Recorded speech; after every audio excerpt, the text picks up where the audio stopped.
당신을 몰랐더라면 더욱 편했을지도 모르는 그런 세상이지만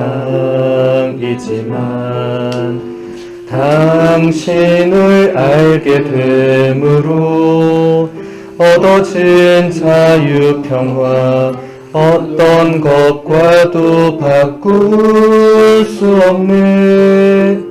당신만이 곁에 계신다면 아무것도 부럽지 않아. 세상 유혹 시련들이 닥쳐와도 마음 낮은 곳에 두지 않으리라. 마음을 드높이 주를 향하여 영원히 그분을 향하여 또 사랑하리라. 세상 모든 것을 낮은 우리 사랑한 그분처럼. 네, 오늘 이제 마지막 강의 시작하도록 하겠습니다. 프란치스코 교황님께서 2013년 5월 23일 이탈리아 주교단의 신앙선서 자리에서 하신 말씀입니다. 신앙선서 이런 건 여러분들에게 좀 낯선 단어가 되겠죠. 우리 교회 전통에서 주교님이 이제 또 혹은 신학교의 학장이 되는 분, 대리구장이 되는 이런 어떤 교회의 높은 공식적인 직무를 맡는 분은 맡을 때 가톨릭 신앙선서를 하게 되어 있습니다. 더 위에 분에게. 주교님들은 위에 분이 바로 교황님이니까 이제 교황님을 앞에 모시고 나는 가톨릭 신앙으로 이 직무를 수행한다.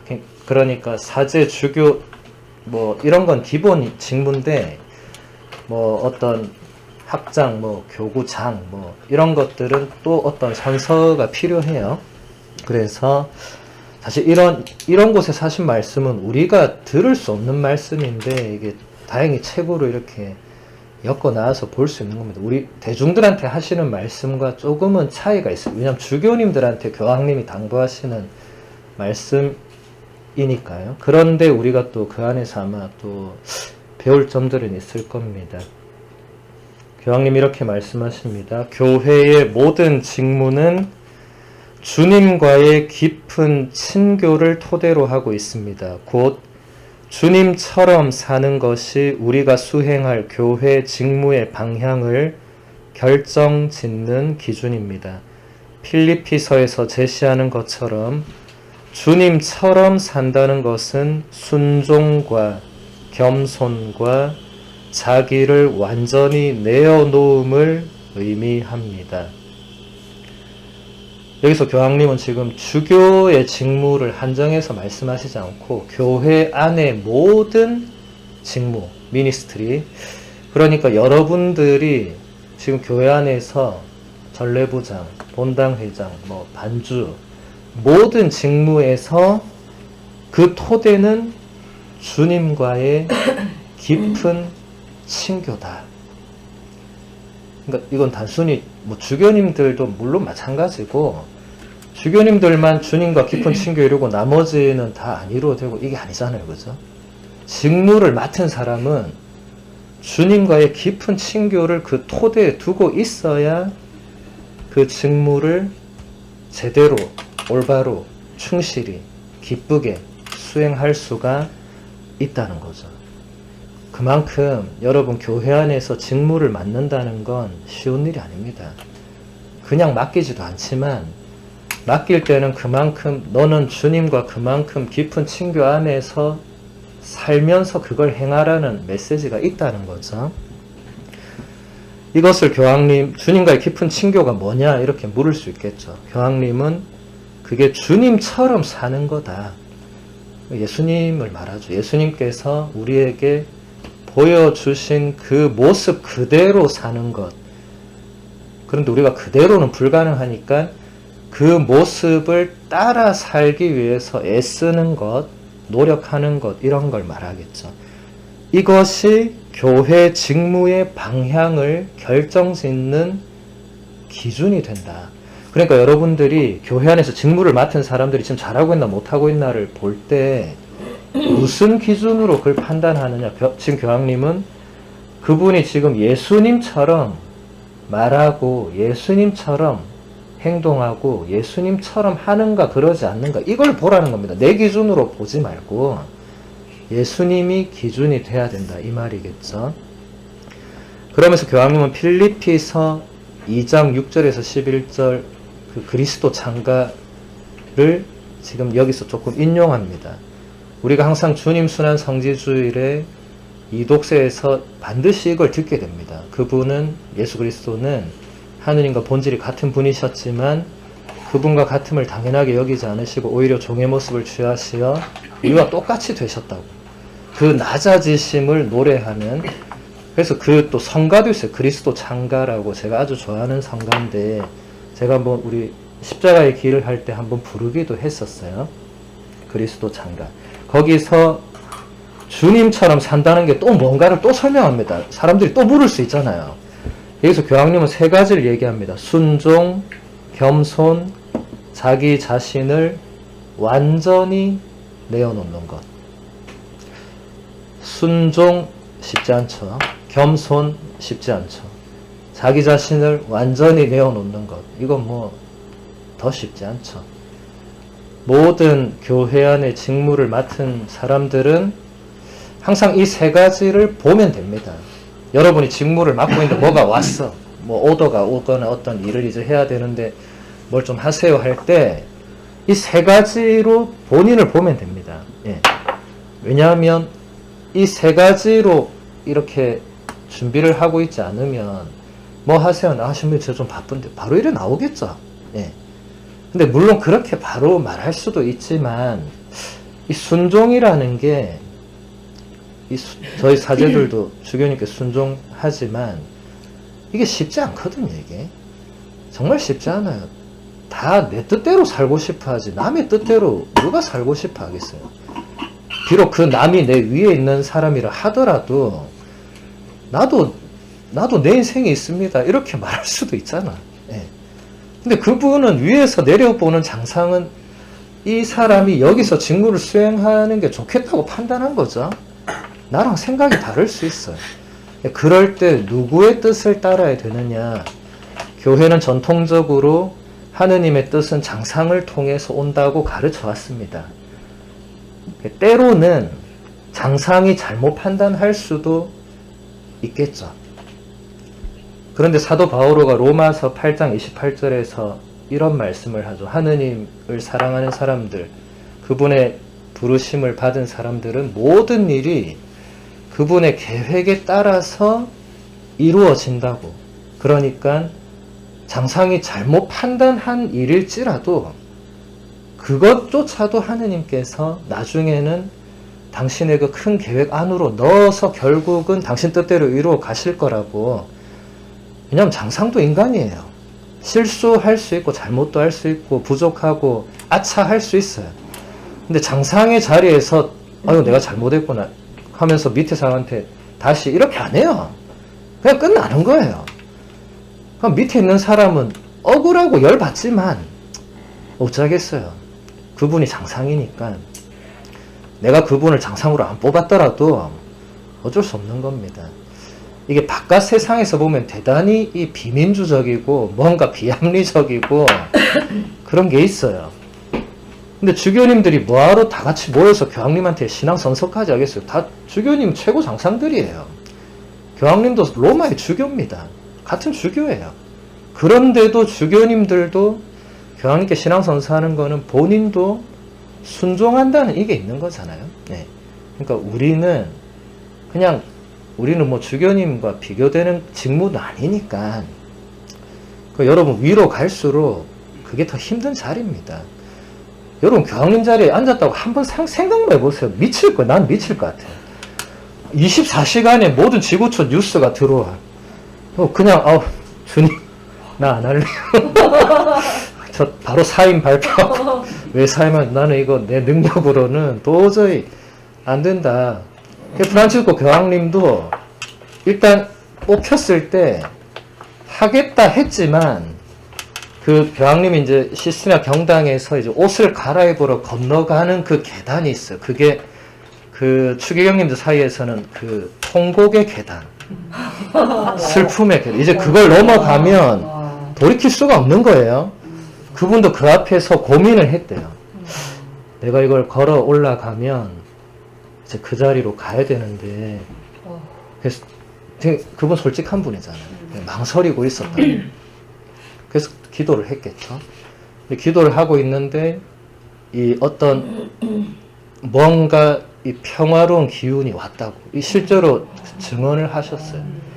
뭔가 평화로운 기운이 오면서 네가 할 수 있다 이런 어떤 그 메시지까지 말씀을 안 하셨는데 그래서 그분이 울지 않고 그 계단을 갔다고 보통 울면서 가신다고. 예. 그래서 여러분 그 되고 싶다고 되는 자리가 아니잖아요. 예.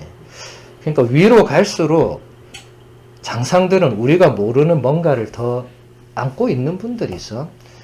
그러니까 사실 여러분들도 위에 있는 그 장상들을 쉽게 판단하고 쉽게 말해서는 안 됩니다. 우리가 모르는 부분이 훨씬 많은 거죠. 여러분들은 이제 본당 신자니까 아무래도 장상은 본당 신부님들이죠. 보면 부족함이 있어요. 뭐 부족함이 왜 없겠어요. 교황님도 당신이 늘 부족하다 하시니까 우리가 보기에는 별로 없어 보이지만 본인은 알 거 아니에요. 뭐가 부족한지. 교황님은 한 달에 한 번 고해성사를 꼭 보는 분이십니다.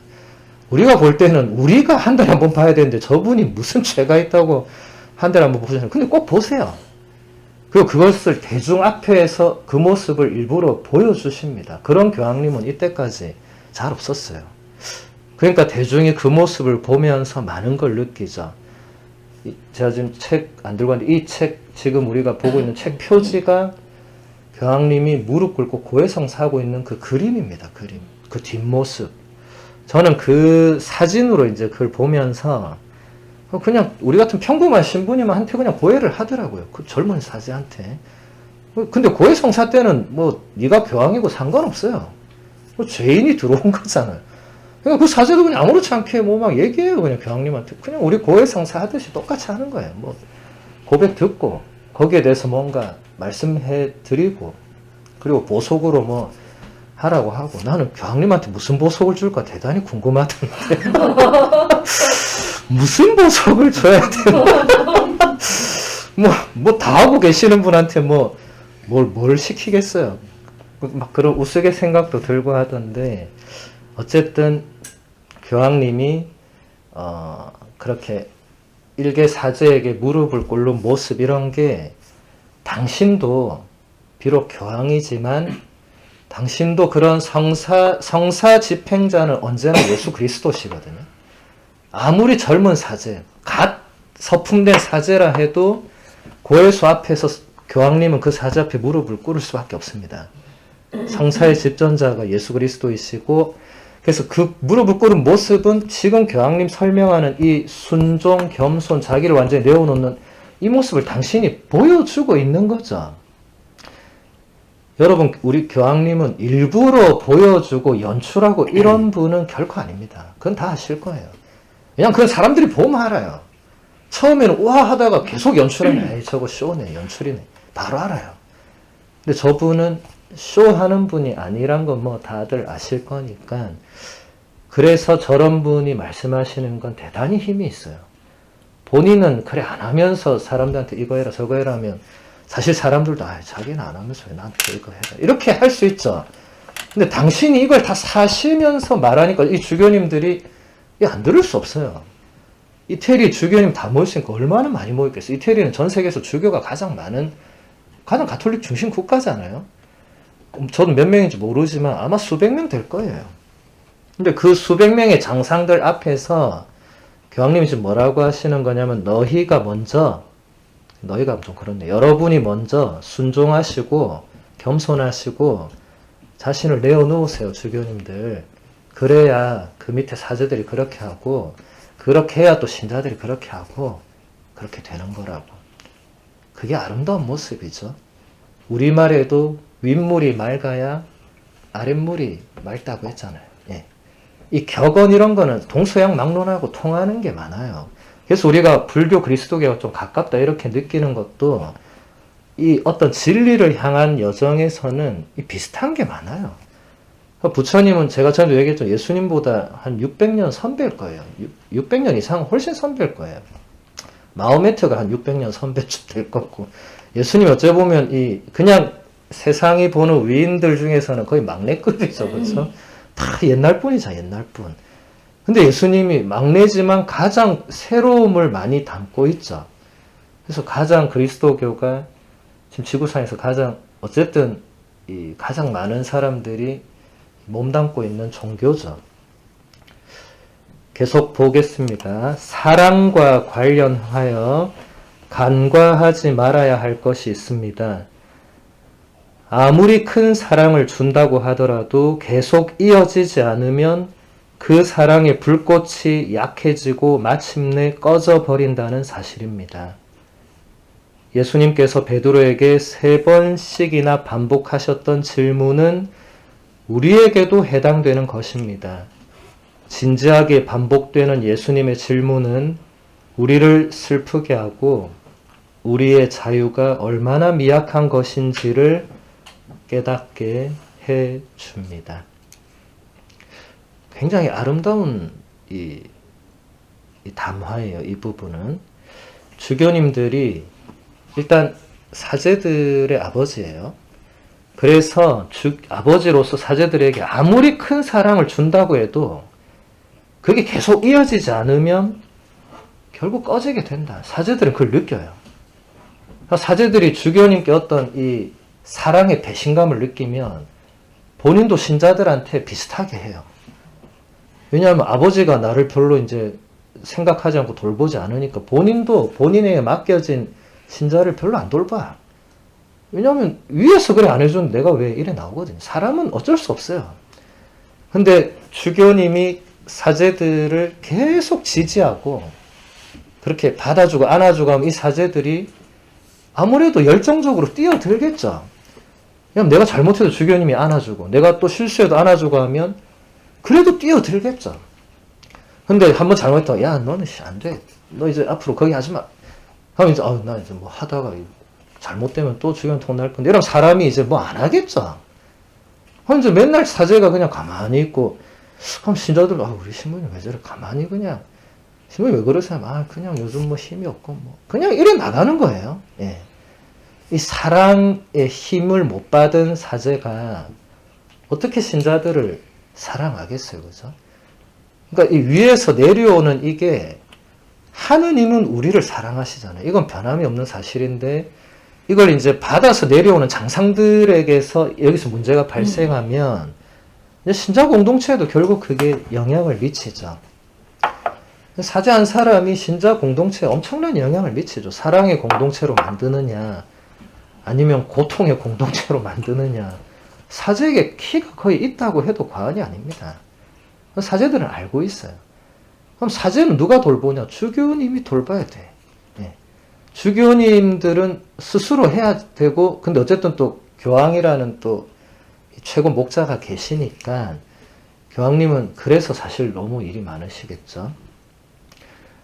그리고 그 두 번째 부분이 사실 감동적입니다. 요한복음서 21장에서 여러분 부활 시기에 꼭 듣게 되는 장면이 있어요. 예수님이 이제 베드로와 걸어가면서 3번 같은 질문을 해요. 예, 너는 나를 사랑하느냐? 이렇게. 왜 3번 물었겠어요? 베드로가 예수님을 3번 모른다고 했잖아요. 그죠? 예. 다시 3번을 물어요. 베드로는 3번 다 2번까지 똑같이 대답하다가 3번째로 물어보시니까 슬퍼졌다 그래요. 예. 지금 교황님이 여기서 얘기하잖아요. 그 질문은 우리에게도 해당되는 거다. 제가 성경 학교나 성경 강의할 때 자주 이야기하는 게 성경의 이야기는 다 우리의 이야기고 나의 이야기입니다. 여러분 성경을 읽을 때 강 건너 불구경 하듯이 읽으면 절대로 안 됩니다. 아, 베드로가 그랬구나, 슬펐구나, 베드로가 배반했구나. 나는 뭐예요?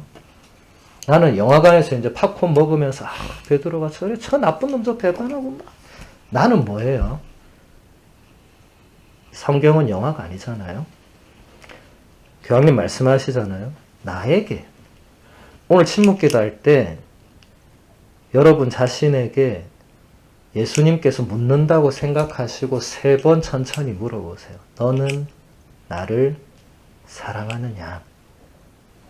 이걸 3번만 탁 질문을 던지고 무슨 대답이 나오는지 보세요. 베드로처럼 바로 대답이 튀어나오는지 망설이는지 내가 정말 예수님을 사랑하고는 있는지 내가 정말 평소에 예수님을 생각이나 하고 사는지 이제 여러 가지가 나오겠죠. 정답은 없습니다. 근데 여러분의 그 대답이 지금 나의 상태를 말해주겠죠. 베드로는 즉시 대답했습니다. 베드로는 민첩함으로는 12명 중에 항상 1등이었어요. 항상 먼저 했어요. 그래서 으뜸 제자가 됐겠죠. 뭐 빨랐어요, 베드로는. 대답도 바로바로 했지만 3번이나 물으시니까 베드로도 뭔가 느낀 거예요. 아, 이게 뭐가 있구나. 그냥 물으시는 게 아니구나. 교황님은 여기서 예수님께서 나를 사랑하느냐고 물으시는 이유는 우리를 슬프게도 하지만 사실은 우리의 자유가 얼마나 미약한 것인가를 깨닫게 해준다.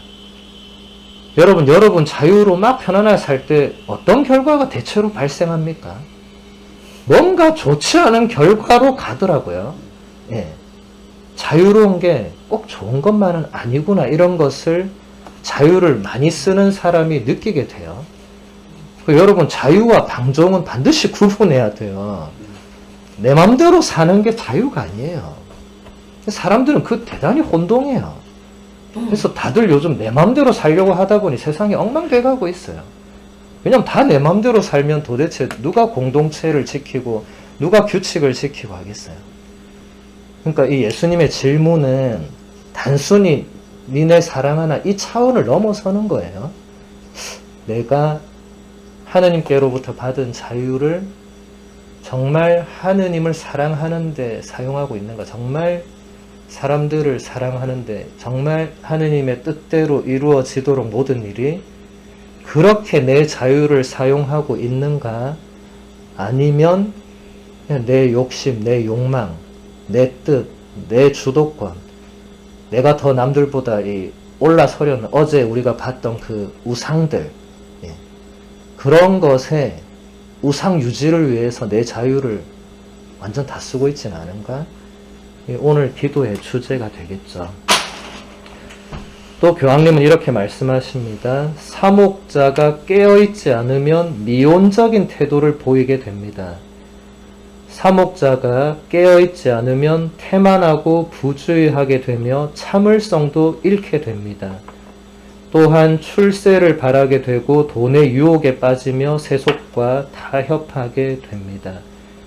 더 나아가 게으름에 빠지고 하느님 백성의 참된 행복과 번영보다는 자기 자신과 외적인 제도와 구조에 대해서만 걱정하는 그런 관리와도 같은 성직자가 되고 맙니다.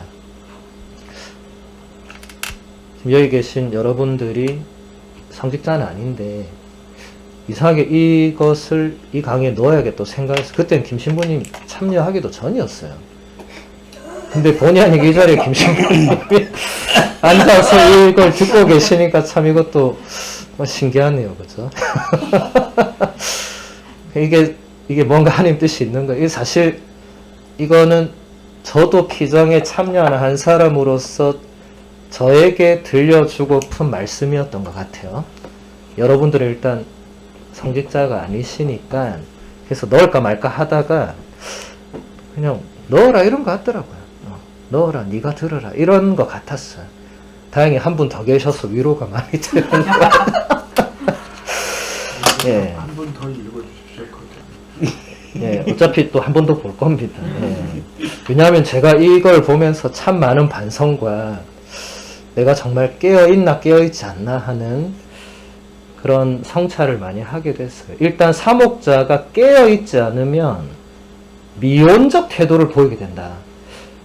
아마 여러분들도 많은 사제들을 보셨기 때문에 이 느낌이 다 올 거예요. 사제는 결정을 해야 돼요. 근데 결정을 안 해요. 그래요. 그래, 좀 있어 봅시다. 막 이래요. 물론 또 사제 입장에서는 단방에 결정을 할 수 없는 많은 이 사안들이 있어요. 근데 그거랑 미온적으로 대처하는 건 좀 달라요. 그 사안들을 고려해서 결국 결정하는 사제가 있는가 하면 계속 질질 끌다가 나중에는 사람들이 그냥 기억이 안 나버리는 막 이런 이 이슈가 이슈를 덮는 그런 걸 기다리는 이 사목자의 모습도 있어요. 왜냐면 계속 응답이 없으면 사람들이 결국 지쳐서 그러다가 또 다른 게 터져 또 결국 그냥 그게 또 사라져. 그러다가 분명히 그때 신부님한테 뭐 이런 거 얘기한 것 같은데 나중에 둘 다 까먹어. 이건 좋지 않죠. 공동체가 발전하려면 자꾸 어떤 사안들에 대해서 부딪히고 하는 것들을 잘 조정하고 조화를 이루고 하면서 발전해야 되는데 그냥 계속 미루고 넘기고 막 이러다 보면 그래서 그럼 신자들도 이제 우리 신부한테 뭐 들고 가지 마라. 야 가지 마. 결정 안 된다. 그냥 가지 마. 이렇게 될 수 있는 거죠. 그럼 공동체 발전이 안 돼. 그리고 사목자가 깨어있지 않으면 태만하고 부주의하게 되면 참을성도 잃게 된다. 이건 신자도 마찬가지죠. 여러분도 깨어있지 않으면 일단 태만해집니다. 여러분이 자신을 돌아볼 때 내가 요즘 좀 태만한 것 같다 싶으면 내가 요즘 영적으로 잠들어 있구나, 죽어 있구나 이렇게 생각하시면 돼요. 예수님께서 늘 깨어있으라고 하셨는데 사실 늘 깨어있는 게 얼마나 어렵습니까? 그리고 부주의하고 참을성을 잃게 된다. 분노 조절 안 되는 분들 그냥 막 신부님 저는 분노 조절 장애예요. 그런 말 하는 거 위험한 겁니다. 비록 의사한테 그렇게 진단받았다 할지라도 내 병을 내가 자랑하는 게 좋은 모습이에요. 그거 아니거든요. 어떻게든 내가 바꿔 나가려고 애를 써야지 그렇게 못 박는 사람은 나 건드리지 마라 이 말이거든요. 나 분노 폭발하니까 나 사자니까 너네 다 가만히 있어 이거밖에 안 되는 거예요. 예. 자기가 자신을 어떻게 틀로 규정하는 순간 그게 담쌓는 거예요. 나는 사자다. 사자만 들어와. 근데 사자 들어오면 사자 둘이서 뭐 하는 거예요? 치고받고 싸울 거 아니에요? 더 확 크게 내는 놈이 이기는 거 아니에요, 그러면? 예. 더 빨리 물어뜯는 게 이기는 거고. 좋지 않죠. 그래서 여러분들이 내가 요즘 참을성이 없구나. 이것도 내가 깨어있지 못한 거예요. 여러분, 이 심리학적인 용어들과 의학적인 용어들과 성경의 언어를 조금 구분하실 줄 알아야 돼요. 네. 대단히 비슷해요. 참을성을 잃는다, 분노조절 장애 비슷한 것 같지만 교황님은 지금 심리학 언어 용어나 의학 용어를 설명하시는 게 아니라 우리는 항상 영적으로 접근한다. 우리는 바로 심리학자를 찾아가거나 바로 의사를 찾아가지 않고 사제를 찾아가잖아요. 신부님 상담 좀 하고 싶습니다. 이렇게 가잖아요. 사제는 심리학자나 의사가 아닙니다. 근데 영혼의 심리학자, 영혼의 의사죠. 이건 엄청난 차이가 있는 거예요. 피지컬이 아니고 메타피지컬이에요. 그러니까 이 부분을 신자들이 많이 놓쳐요. 그냥 심리학자, 의사한테 가는 거예요. 그러니까 분노조절 장애 진단받고 이제 신부님 저 요즘 약 먹어요. 막 이러는 거예요, 그냥. 한 번도 오지도 않고. 신부님 뭐 그런 쪽에 상관없다고 생각해요. 그럼 신부가 그 본당에 뭐하러 있는 거예요, 그러면? 그냥 어디 멀리서 미사만 해주고 어디 가면 되지. 본당에 왜 상주하고 있는 거예요? 상주하는 이유는 그 신자들 오면 그 만나려고 그런 거 아니에요. 그 신부도 왜 혼자 살아요? 언제든지 오면 만날 수 있도록 혼자 사는 거 아니에요. 마누라 있고 가족 있으면 그 누가 초인종 누르겠어, 남의 집에. 예. 혼자 있으니까 신부님 뭐 하세요? 이렇게 하고 쳐들어가고 이렇게 하는 거 아니겠어요? 뭐 그렇다고 당장 해밀턴으로 가라 이런 건 아니지만 오해해서 들을까봐 제가 드리는 말씀입니다. 예, 그게 아니라고 지금 말하고 있는 겁니다. 예. 나머지 부분들은 지금 뭐 우리가 다 보기는 그렇고 이게 지금 마지막 강의니까 그래서 여러분들이 사제를 볼 때 이런 모습들을 보면 사제도 깨어있지 못할 수도 있죠. 여러분 사제를 바라볼 때는 일단 사제가 인간이란 점을 먼저 생각해야 됩니다. 사제는 슈퍼맨이나 하느님은 아니거든요. 그냥 같은 인간이지만 사제 직무를 받은 사람이죠. 사제들은 알아요. 본인의 능력이나 본인의 성과로 그 직무를 받은 게 아니란 걸 세상 모든 사제들은 기본적으로는 알고 있습니다. 그것은 전적으로 은총이죠. 하느님의 부르심이고. 그런데 살다 보면 여러분도 그렇잖아요. 살다 보면 본질을 망각하게 되고 살다 보면 내가 어떻게 사제가 됐는지를 또 잊어버리게 되고 뭐 그런 거예요. 크게 다르지 않죠. 그래서 어떻게 신부님 저럴 수 있지 이렇게 하기 전에 일단 기도를 해야 돼요. 지금 우리 신부님이 뭔가 깨어있지 못한 느낌이구나. 주님 우리 신부님을 깨워달라고 영적으로 다시 일으켜달라고 새 바람을 불어넣어 달라고 일단 기도해야죠. 기도하고 이제 욕도 좀 하고 뭐 그런 거지. 기도도 안 하고 욕만 하면 욕이 돌고 돌아서 결국 어디로 가냐면 그 당사자한테 갑니다. 그래서 일단 기도는 해야 돼. 그래야 여러분 나중에 덜 미안할 거 아니에요.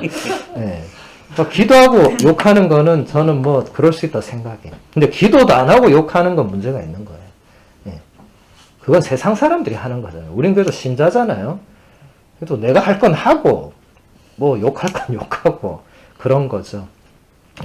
쉬운 건 아닙니다. 사제라는 이 직무가 2000년을 이어져 왔지만 아직도 많은 사제들은 저를 비롯해서 이 사제 직무를 살아내는 게 얼마나 어려운가를 날마다 느껴요. 근데 신자들에게 그런 걸 말할 수는 없기 때문에 반대로 신자들도 마찬가지죠. 여러분 가정을 꾸리고 하루 사는 게 보통 일이 아니에요. 근데 다 그렇게 사니까 뭐 말 안 하고 다 사는 거죠. 사제도 마찬가지고. 그래서 서로가 기도해 주는 건 반드시 필요합니다. 그 다음 3월 27일 우디엔자의 말씀을 보도록 하겠습니다. 하느님께서는 우리가 당신께 다가올 때까지 기다리지 않으십니다. 오히려 먼저 아무런 계산도 조건도 없이 우리에게 다가오십니다. 하느님은 그런 분이십니다. 언제나 먼저 걸음을 떼시고 우리를 향하여 다가오십니다.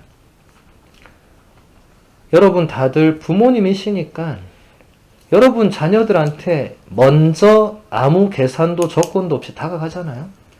하느님도 똑같죠. 굳이 비유를 들면 똑같죠. 근데 하느님은 훨씬 더 하겠죠. 그게 똑같다는 말이 약간 안 맞지만 그렇게 표현해야 느끼잖아요. 근데 많은 부모님들이 그걸 못 느껴요. 본인은 자녀한테 그렇게 하면서 하느님이 그렇게 하신다는 건 못 느껴. 이건 문제가 있는 거죠. 왜 본인은 그렇게 하고 하느님은 그럼 그렇게 안 하나? 본인이 그렇게 하는 건 어디서 배운 거예요? 아니잖아요. 자연스럽게 나왔잖아요. 그럼 그게 어디서부터 오는 거예요? 위에서부터 오는 거죠. 시키지 않아도 하는 건 위에서부터 오는 거죠.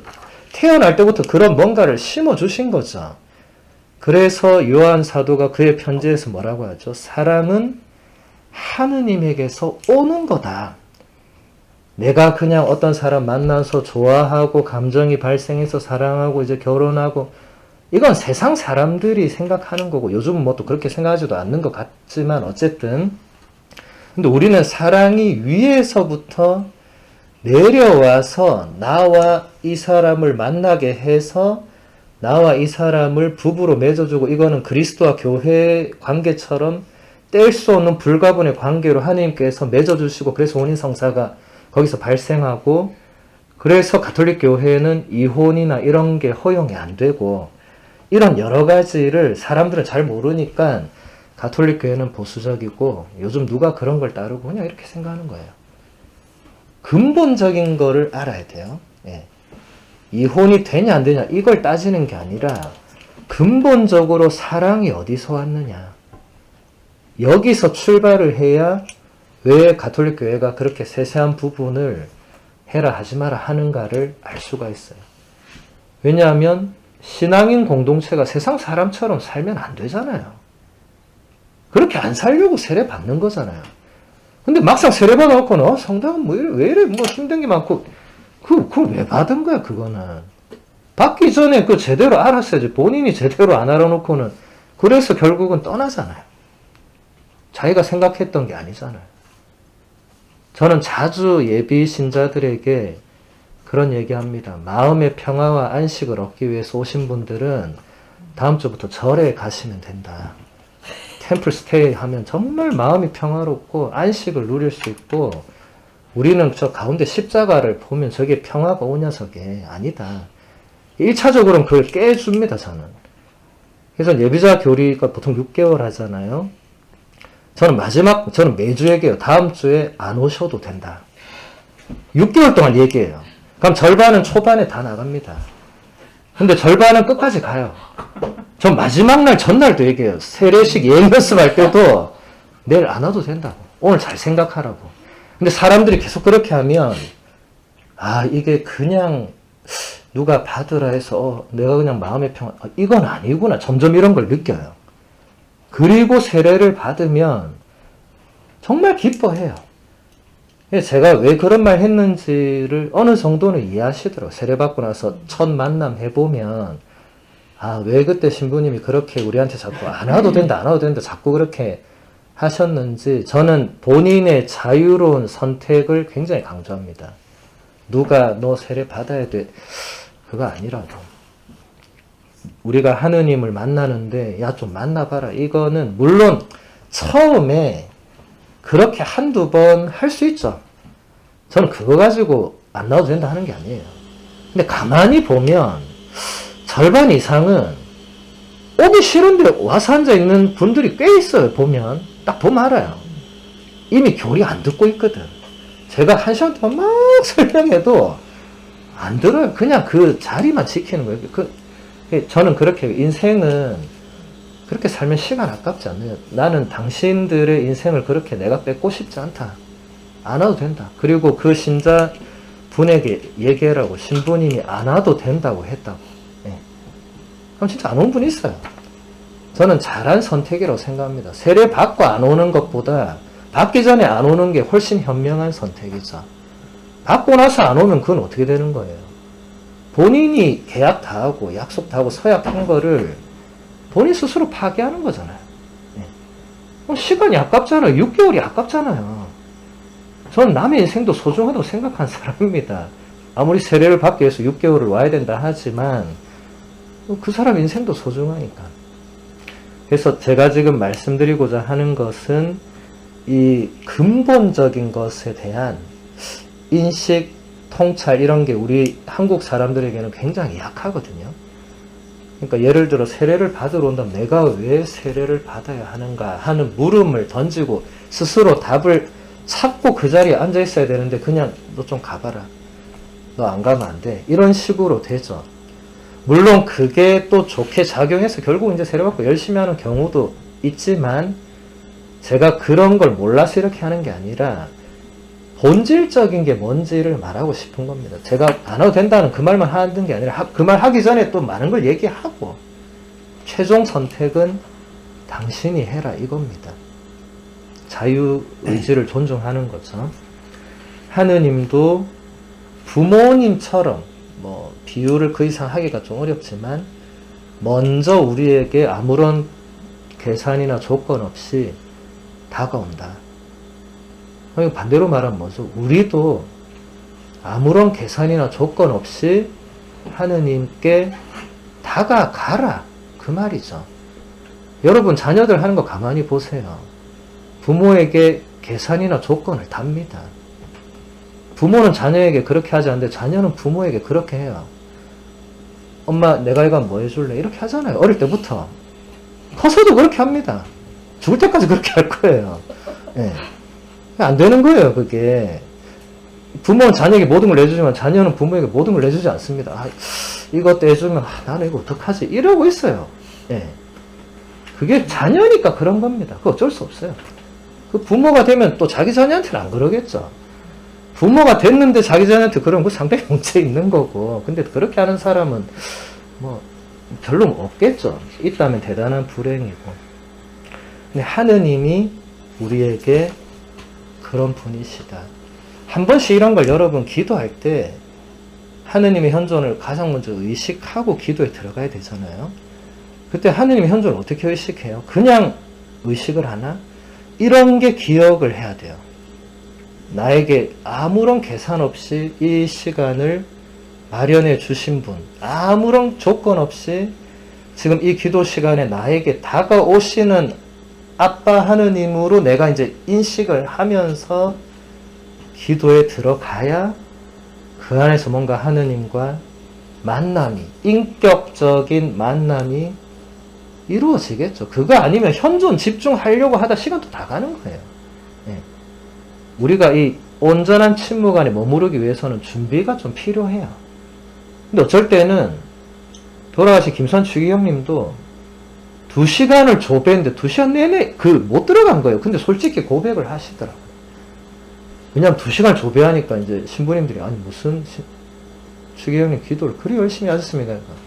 2시간 내내 그 침묵 안에 못 들어가서 내가 2시간 반 줄도 모르고 당신도 서울 교구장이고 우리나라 추기경이셨으니까 얼마나 많은 문제들이 본인을 괴롭혔겠어요. 그러니까 기도를 해야 되는데 기도하려고 무릎을 꿇었는데 이제 바로 그 문제들이 오는 거예요. 아 맞아 어제 그거 참 똑같지 않겠어요? 네.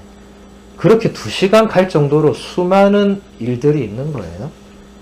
근데 우리도 마찬가지입니다. 우리가 추기경님은 아니지만 여러분도 딱 기도하려고 앉자마자 이제 수많은 것들이 막 떠올라서 우리를 정신없이 만들잖아요.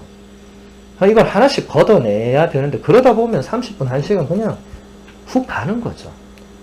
물론 그런 시간도 뭐 나쁘진 않지만 맨날 그러면 이제 어느 순간 기도하기 싫을 거예요. 이거 뭐 앉으면 뭐 맨날 딴 생각, 앉으면 딴 생각, 앉기가 무섭네 이럴 거 아니에요. 안 앉으면 기도를 안 할 건데. 그러니까 이 하느님의 현존을 의식하는 뭐 이 부분은 아마 여러분들이 앞에 신부님께 잘 배우셨을 건데 구체적이어야 됩니다. 여러분 인격적인 만남은 추상적으로는 영원히 이루어질 수 없는 겁니다.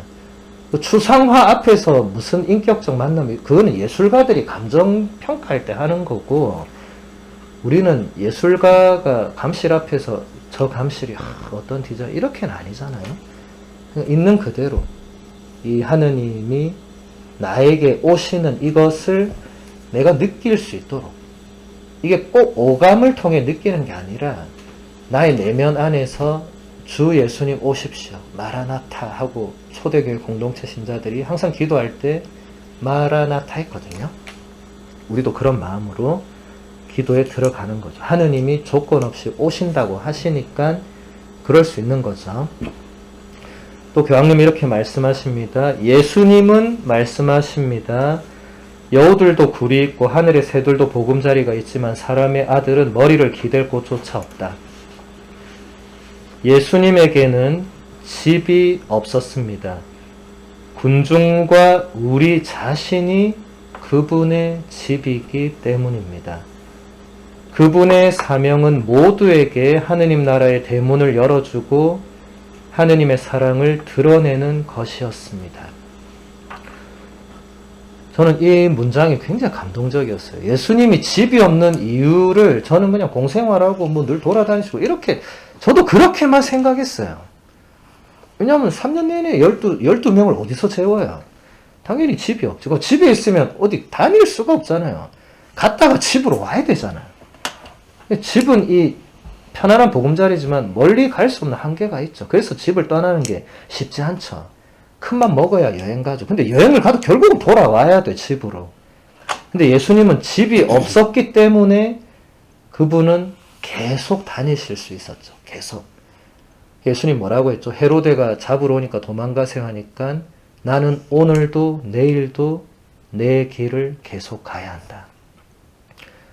마이웨이의 창시자가 예수 그리스도십니다. 예. 어떤 가수가 아니에요. 예수님은 이미 누가 나를 죽이네 신경 쓰지도 않았어요. 걔가 나를 죽이든 말든 나는 내 마이웨이를 간다. 예. 근데 집이 있어 보세요. 마이웨이를 가다가 집에서 전화 오면 다시 빠꾸. 예. 또 뭘 하려는데 집에서 언제 와? 아유, 가야죠. 아까 안혜수 씨가 2박 3일의 기준이 언제냐 이거 따지는 것처럼 집이 있으면 그럴 수밖에 없죠. 예. 예수님 집이 없었어요. 근데 왜 없는지 그 이유가 우리 자신이 예수님의 집이기 때문에 그렇다. 저는 이게 굉장히 충격적이었어요. 그분이 집이 없는 이유가 내가 그분의 집이어서 그렇다고 전 대단히 뒤통수를 크게 이건 정말 뭐지? 근데 전 참 부끄럽게도 한 번도 제가 예수님의 집이라고 생각을 해본 적은 없어요. 가만 생각해 보니까 다 신학으로는 배웠어요. 예. 우리 성체를 모실 때 예수님이 우리 안에 들어오면서 우리가 예수님의 몸이 되고 신학 이론으로는 다 배웠어. 근데 정작 나는 그런 생각 안 하고 살았어. 매일 미사를 하는데도 내가 그분의 집이라고는 생각 안 해봤어요. 근데 교황님은 이런 말씀 하실 수 있는 것은 당신 자신이 그분의 집이라고 아마 주교가 되기도 훨씬 이전부터 생각하고 있지 않았겠어요? 교황 되니까 이런 생각이 막 떠올랐겠어요? 아닙니다. 이미 아르헨티나에서 그 사제나 주교나 추기경으로 사실 때 그때 보고 듣고 느끼고 묵상하고 이런 것이 다 지금 나오는 거지. 물론 교황의 직무의 은총도 있겠지만 여러분 사람은 한순간에 바뀌거나 이러지 않습니다. 교황 됐다고 사람이 확 돌변하거나 그러지 않아요. 베네딕토 교황님 보세요. 그분은 평생 학자로 살았고 교황이 돼서도 학자로 사셨어요. 직무 수행은 직무 수행이고 학자로 사는 것도 학자로 살고. 그러니까 그분이 여러분이 교황님 말씀 들을 때 착각하면 안 되는 게 교황님이니까 저렇게 말씀. 이거 위험한 거예요. 왜 위험하냐면 나는 안 저래도 된다는 이 무의식 중에 이게 오거든요. 저분은 교황님이니까 한 달에 뭐 고해성 사고 나는 뭐 1년에 한 번만 해도 훌륭하지. 이렇게 되는 거예요. 교황님이 1년에 한 번만 해도 되는 거 아니에요? 우리가 매달, 우리는 사실 한 3일에 한 번은 해야 되는 거 아니에요? 따지고 보면. 그러니까 교황님이니까 저렇구나. 성인 성녀니까 저렇구나. 아닙니다. 성인 성녀가 살아있을 때 내가 성인이구나. 누가 그런 생각해요? 그러면 그건 성인 아닙니다. 다 우리랑 똑같이 살았어요. 이걸 잊으시면 안 돼요. 우리도 이 처음부터 성인 성녀는 아무도 없지만 우리도 이 예수 그리스도라는 분을 어쨌든 모시고 따르고 살고 있잖아요. 그죠? 근데 따르는 모습과 과정은 다 유니크한데 근데 이렇게 먼저 훌륭하게 따르는 분이 우리에게 이렇게 뭔가 가르쳐 주실 때는 최대한 이미테이션. 여러분 이미테이션은 나쁜 거 아닙니다. 다 성인 성녀가 이 준주성범이라고 여러분 예전에 이 지난 세기 요즘도 뭐 그 굉장히 영적 교과서죠. 거기에 보면 이미타치오 크리스티 이게 imitation of Christ 이렇게 돼요. 그리스도를 모방하는 게 성인 성녀들은 최고의 목표였습니다. 모방이 뭐예요? 그냥 그대로 따라하는 거잖아요. 똑같이 하려고. 그게 아까 교황님이 말한 예수님처럼 사는 것 같은 거잖아요. 그죠? 그래서 여러분들도 삶에서 핵심은 imitation of Christ. 나의 오늘 하루의 삶이 내 생각과 말과 행동이 예수님을 imitation을 얼마나 했는가. 이게 저녁의 성찰의 기준이 되면 됩니다. 그러면 자연스럽게 다 정리됩니다. 이거는 imitation이 좀 됐고, 이거는 한참 멀었고, 저거는 완전 멀었고, 이거는 갖다 버려야 되는데 내가 못 버리고 있고, 이렇게 분류가 잘 돼요. 저녁 기도나 끝에 양심 성찰할 때. 기준은 언제나 예수 그리스도. 예수 그리스도를 중심에 두는 크리스투스 센트리무스라는 이게 교부들의 핵심은 언제나 예수 그리스도가 중심에 있다는 이것으로 모든 걸 했습니다. 교부들은. 제가 이번 피정 때 교부들은 거의 뭐 얘기도 안 했는데, 왜냐면 교황님 말씀으로만 지금 우리가 접근을 하니까. 근데 교황님도 가만히 보면 그 모든 것이 예수 그리스도라는 이분이 중심에 있어요. 그러지 않고는 이렇게 말할 수 없어요. 무슨 말을 하는 것 같아도 결국 가만히 보면 중심에는 예수 그리스도, 그분이 있는 거예요. 예전에 교황님이 나폴리 가본 분 있습니까? 나폴리. 네, 뭐 기회 되면 한번 가보시면 좋겠고, 나폴리 아주 유명한 세계 3대 미항 중에 하나죠. 물론 제가 가봤더니 뭐 부산항보다 안 이쁘던데, 뭐 그거는 뭐 제가 부산 사람이라 그럴 수도 있고, 어쨌든 거기에 한번 교황님이 가셔서 그때 이 사제, 수도자, 신학생, 학사님들 그리고 신자들이 꽉 찼어요. 교황님이 막 원래 이태리 사람들의 기질이 얌전하지 않아요. 뭐 난리도 아니거든요. 교황님이 오시니까 이분들이 이성이 마비가 됐어요. 통제가 안 돼. 성전 입구부터 제대까지 가는데 우리나라 같으면 가만히 있었을 거예요. 교황님이 저 앞에 가셔야 되니까. 이게 갈 수가 없네. 통제도 안 되고, 보니까 통제도 안 해. 이 사람이 교황님한테 와서 막 입 맞추고 끌어안고 뭐 손을 잡고 난리도 아니에요. 가는 데만 15분 넘게 걸렸어요. 제 걸음으로도 15분 안 걸렸을 거예요. 제가 늦게 걷지만, 나 그래도 15분 안 걸렸을 거야. 저 주변 상담 가봤는데, 겨우 거기 갔어. 겨우. 교황님도 포커페이스를 유지는 했지만, 얼마나 힘들었겠어요. 막, 진짜 수많은 사람이. 올라와서 딱, 교황님이 이제, 원고를 딱 들었는데, 이 사람들이, 이성이 통제가 안 되니까, 교황님이 딱 이랬어요. 제가 원고 들고 왔는데, 지금 여러분 보니까 이거 읽으면 안 되겠다고. 그러니까 사람들이 막 열광하기 시작했어요. 그래서 이 원고는 옆에 나폴리 교구장님, 추기경님이시거든요. 그분한테 교구장님 드릴 테니까 나중에 필요하면 복사해서 읽어보라 이러더니, 그럼 이제부터 그냥 제 마음에서 지금 나오는 대로 얘기를 하겠다고. 그러니까 사람들이 완전 이제 더 이성이 마비가 되는, 그분 좀 그런 기질이 있으신 것 같아요.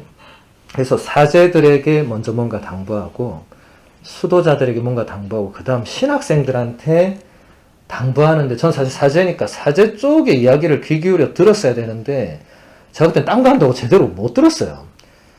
수도자 할 때도 내가 수도자 하니까 별로 못 들었는데, 이제 신학생 얘기할 땐 제가 이제 하다 잠깐 다시 이렇게 보다가, 그때 교황님이 그랬어요. 여기 계신 모든 우리 신학생들은 사제직을 준비하고 있는 분들이다. 여러분들은 사제품을 받을지 안 받을지를 신학교 장상들과 최종 교구장님이 결정하는데, 제가 한 가지만 물어보겠다. 여기에 바로 예스 할 수 있으면 내일이라도 내가 사제품을 줄 수 있고, 여기에 바로 예스가 안 나오면 내일 받아야 될 사람도 좀 기다려라. 이렇게 하는 거예요. 그러니까 갑자기 모두가 숙연해졌어. 너무 명쾌하다. 네. 그러니까 저도 갑자기 저게 뭘까? 너무 궁금한 거예요. 저게 뭘까? 너무 궁금해. 근데 교황님이 딱 이렇게 물었어요. 지금 내 중심에 예수 그리스도가 계시는가? 여기에 바로 예스 하면 내일 사제품. 아직 하면 부제님이라도 당장 내일 사제품이 예정되어 있더라도 조금 더 기다려라. 얼마나 이분이 그리스도 중심적인 걸 보여주죠. 근데 저는 그때 저는 이미 신부가 됐지만, 내가 만약 부제 때 사제품을 앞두고 있는데 교황님이 저렇게 물으셨다면, 혹은 저의 장상 주교님이 물으셨다면, 제 마음속 중심에 예수님이 있습니다 라고 그렇게 바로 대답을 할 수 있었을까? 일단 이 생각을 해봤고, 그리고 지금 나는 그때 제가 로마에서 한참 유학한다고 완전 고생하고 있을 텐데, 내 중심에 뭐가 있나 봤더니 내일 시험 칠 거 온갖 리포트 그 교수에 대한 불만 예수의 예자도 어디 안 보이더라고요. 와, 나는 오늘 부재였으면 큰일 날 뻔했겠다. 이 생각이 들면서, 내가 이렇게 로마까지 와서 가톨릭 교회 심장부에 와서 공부하는데도 내 심장 안에 예수님이 없구나. 이건 도대체 뭘까? 굉장히 그 자괴감이 많이 들더라고요. 공부하는 게 무슨 소용이 있나. 마음속에 예수 그리스도를 모시지 않고 예수 그리스도를 공부하는 게 무슨 의미가 있나. 이렇게 교황님은 저를 이렇게 영적으로 이끄시더라고요. 이렇게 직접 이끌죠. 교황님은 전 세계인을 이끄는 영적 지도자잖아요. 그러니까 여러분이 직접 안 만나도 이렇게 다 지도를 받는 거예요. 그러니까 저분은 아주 훌륭한 영적 지도자예요. 각 사람에게 맞게 뭔가를 가르쳐 주시잖아요. 왜냐하면 당신이 신학생 때부터 올라갔잖아요. 당신이 신자로부터 시작해서 유아세로부터 해서 그까지 가셨잖아요. 그러니까 모든 단계를 다 경험하신 분이잖아요. 그분이 36년생이니까 지금 연세도 상당하시잖아요. 거의 100년을 지금 다 사시고 있는 거잖아요. 그러니까 배울 것이 그만큼 많은 거죠. 하나만 더 보도록 하겠습니다. 하느님은 언제나 자비로운 마음으로 생각하십니다. 여러분은 이것을 결코 잊지 마십시오. 하느님은 언제나 자비로운 마음으로 생각하시는 분입니다. 그분은 자비로운 아버지십니다. 하느님은 아들이 돌아오기만을 애타게 기다리다가 멀리서 아들이 오는 것을 보자마자 그를 맞으러 달려가는 아버지처럼 생각하십니다. 하느님은 강도를 만나 공경에 처한 이를 보고는 불쌍한 마음이 들어 지나칠 수 없었던 사마리아 사람처럼 생각하십니다. 사마리아 사람은 아무것도 바라지 않고 그를 구해주었습니다. 쓰러져 있는 이가 히브리 사람인지 이방인인지 사마리아 사람인지 부자인지 가난한 사람인지 따지지 않았습니다. 아무것도 묻지 않았습니다. 쓰러진 사람을 도와주었을 뿐입니다. 하느님도 그러하십니다. 지금 교황이 말씀하시는 이 사마리아인의 비유 제가 어제도 잠깐 언급했는데 사마리아인 여러분 그 루카복음서 10장 한번 잘 읽어보시면 처음에 누가 나와요? 사제, 지나쳐. 두 번째로 레위, 지나쳐. 그리고 사마리아 사람. 사마리아 사람 유다인과 아예 상종을 하지 않는 우리와 일본 생각하면 조금 비슷하지만 그보다 더한 완전 그냥 원수지간인 지경인데 근데 완전히 피를 철철 흘리면서 쓰러져 있어요. 근데 사마리아 사람은 그를 보자마자 가엾은 마음이 들었다. 예수님께서 수많은 군중을 보시고 가엾은 마음이 들었다. 예수님께서 어떤 길을 가시는데 과부의 외아들이 죽은 걸 보고 슬퍼하는 과부를 보고 가엾은 마음이 들었다. 돌아온 탕자의 비유에서 아버지가 돌아오는 탕자를 멀리서 보고 가엾은 마음이 들었다. 이게 원문으로는 모두 다 똑같은 단어입니다. 이게 그리스어로 스플랑크니조마이라는 이 단어가 한결같이 쓰여요. 그러니까 교황님도 여기서 그 모든 것이 다 하느님이 그러하신 걸 보여주는 거다. 왜냐하면 단어가 같으니까. 만약에 하느님의 가엾은 마음이 다른 차원이면 다른 단어가 쓰여요. 이 고대어나 서양어는 그런 구분되는 단어가 많아요. 우리말은 그냥 가엾은 그렇게 번역했지만 이 스플랑크니조마이라는 그리스어 동사는 스플랑크논이라는 명사에서 파생된 말인데 보통 그리스어는 그렇게 되지 않습니다. 동사에서 명사가 나와요. 영어도 마찬가지고 서양 언어 알파벳은 동사가 어근입니다. 거기서 명사, 형용사, 부사 이렇게 나가는 거거든요. 근데 이 단어는 신기하게 명사에서 동사가 발생한 단어입니다. 이 명사의 뜻이 중요하겠죠. 스플랑크논이라는 명사는 어머니의 태중을 의미합니다. 인간의 오장육부, 우리의 가장 내면 깊은 곳, 거기서부터 동사가 나왔으니까 굳이 번역하자면 어떻게 되겠어요? 우리의 인간의 오장육부의 가장 깊은 곳에서 끌어오르는 그 애끓는 마음을 표현하는데 이거를 어떻게 번역하겠어요? 그러니까 그냥 가엾은 마음. 다른 겁니다. 단순 측은지심이 아니고 아마 이건 여러분들이 이 비유가 적절하진 않지만 부모가 자녀가 아플 때 그 아픈 자녀를 바라볼 때 올라오잖아요. 그냥 올라오잖아요. 내가 대신 아프면 좋겠을 만큼 올라오는 그런 마음으로 하느님이 우리를 날마다 바라보시고 우리에게 다가오신다라는 겁니다. 그래서 여러분 성경에서 가엾은 마음이라는 단어는 모두 다 그 단어거든요. 스플랑크 니조마이. 그래서 단순 측은지심으로 읽으면 그 이야기는 아무 이야기가 아닙니다. 거기서 그 끌어오르는 마음을 헤아려야 됩니다. 그러면 여러분들이 그 이야기 안으로 바로 들어갈 수 있습니다. 하느님도 그런 분이시다. 네, 강의는 여기서 마무리하고 우리 마침 성가 이튼의 노래 140번 새로운 계명 함께 노래하도록 하겠습니다.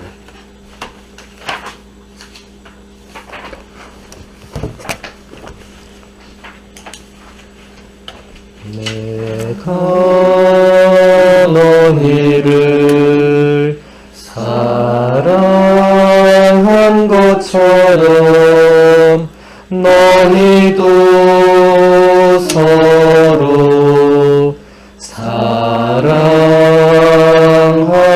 사랑하여라. 세상 사람들 그것을 보고 서로 사랑하리라. 모두 내게 오리라.